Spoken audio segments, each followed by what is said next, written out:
U.S. economy looks shaky. People think of the GOP as the party of business. Trump certainly has promoted his pro-growth agenda, but it takes more than speeches to get the economy going. After the Biden-Harris debacle, almost anything looks good for this economy.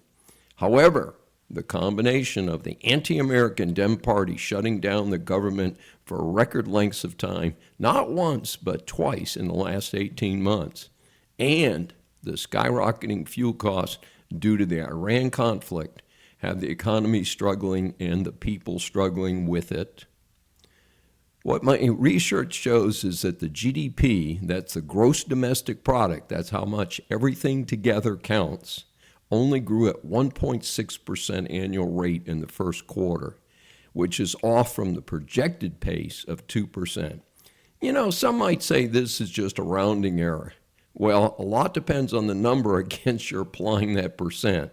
The American economy is huge, so a 0.4% miss sounds little, but it's a whole lot of money, and that also translates into lost jobs and other economic opportunities not being realized. Makes a difference.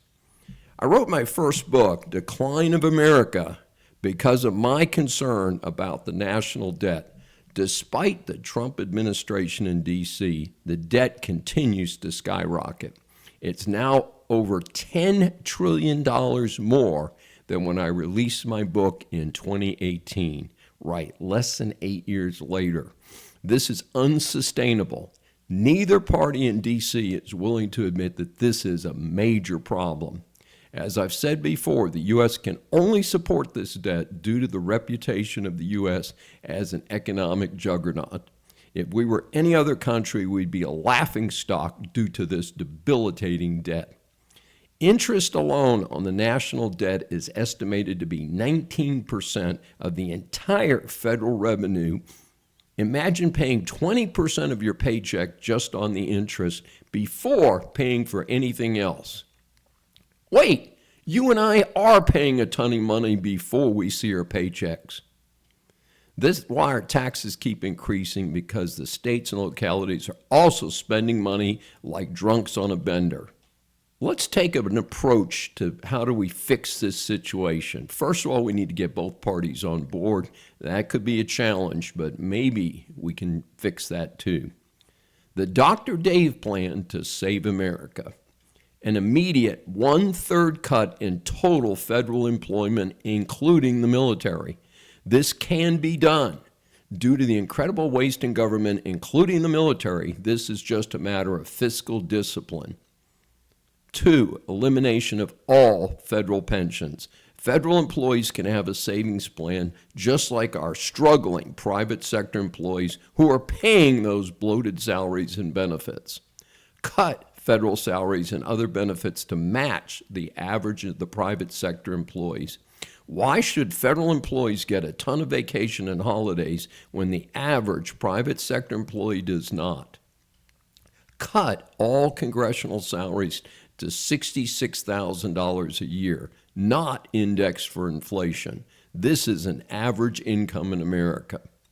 Eliminate all federal programs that go to the states for administration. That's number 5. This includes SNAP, Medicaid, etc.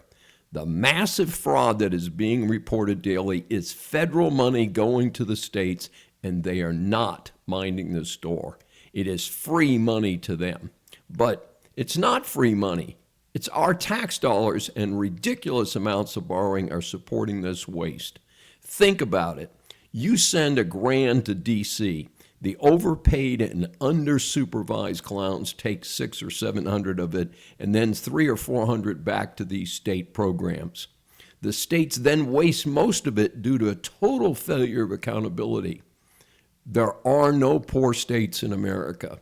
If the states don't want to give away money, then that is their decision being made much closer to the consumers.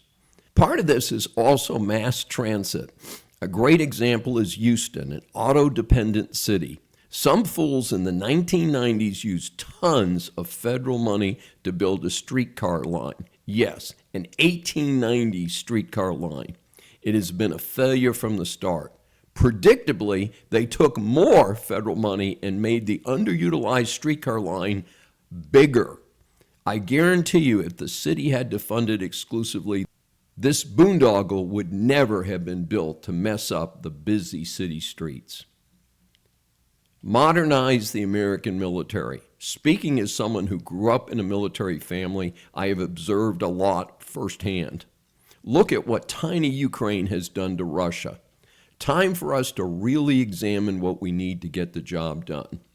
We need to control space, control under the seas, and have a nuclear force second to none.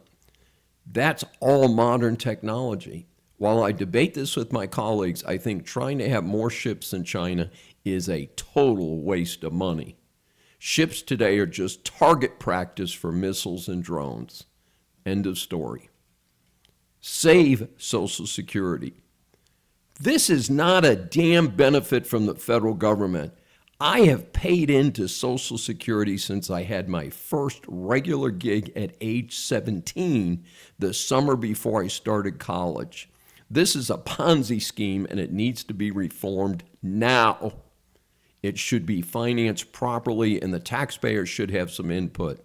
If we stop flushing trillions down the drain, it should be no problem to give the money back to the hardworking Americans who have paid into it.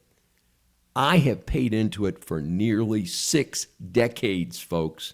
I want my money back. Really reform the Postal Service.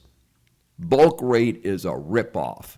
It costs more to get those magazines and huge postcards into our stuffed mailboxes than the typical first-class mail.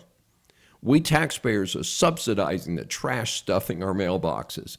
Raise bulk mail costs immediately, then cut deliveries to 2 weekdays in business zip codes and 1 weekday and a Saturday for residential. And if UPS and FedEx can do it cheaper, stop competing with them. Number 9, vote for candidates who stop raising taxes. The money is yours, not the government's, not the politicians. We need police, we need fire departments, we need roads, but we already pay gas taxes for roads. Insurance companies already subsidize fire and police. Enough is enough.